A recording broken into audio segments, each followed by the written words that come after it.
현 정부의 부동산 전쟁 결국 정권 교체로 끝이 났습니다. 이제 이 숙제 윤석열 당선인의 차기 정부가 받아들게 된 셈인데요.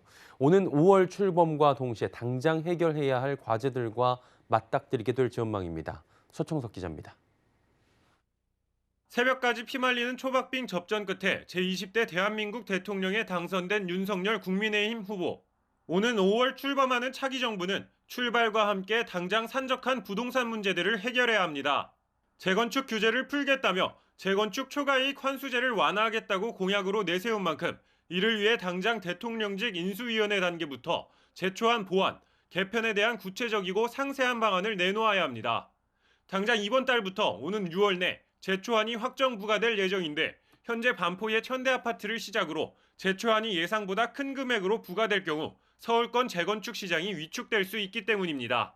6월엔 종합부동산세 이슈가 있습니다. 매년 6월 1일을 기준으로 종합부동산세와 재산세 부과 대상이 확정됩니다. 윤석열 당선인은 공약 등을 통해 종부세의 장기적 폐지를 포함한 세제 대수술을 공언했습니다. 정부 출범 후 부동산 관련한 가장 큰 이슈 중 하나인데 이 행보를 통해 공약한 대로 종부세의 장기적 폐지 여부 등 방향성을 알 수 있을 것으로 보입니다. 오는 7월엔 임대차 3법 시행 2년차가 됩니다. 임대차 3법은 계약갱신 때 가격을 정하면 최소 2년, 최대 4년까지 임대가격 조정이 불가능합니다. 전월세 완정화라는 좋은 취지의 법안이지만 전세 매물가 폭등과 전세의 월세화 현상까지 나타나는 등 부작용이 적지 않은 법이라고 평가받고 있습니다.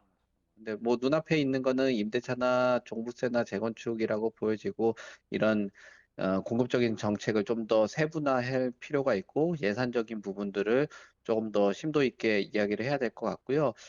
이와 더불어 거래세 등과 같은 거래 관련 세금 문제 해결을 위한 명확한 입장을 밝힐 필요도 있다고 덧붙였습니다.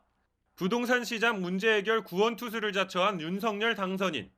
주택 공급과 부동산 문제 해결이라는 두 마리 토끼를 잡기 위한 앞으로 행보가 주목됩니다. 서울경제TV 서청석입니다.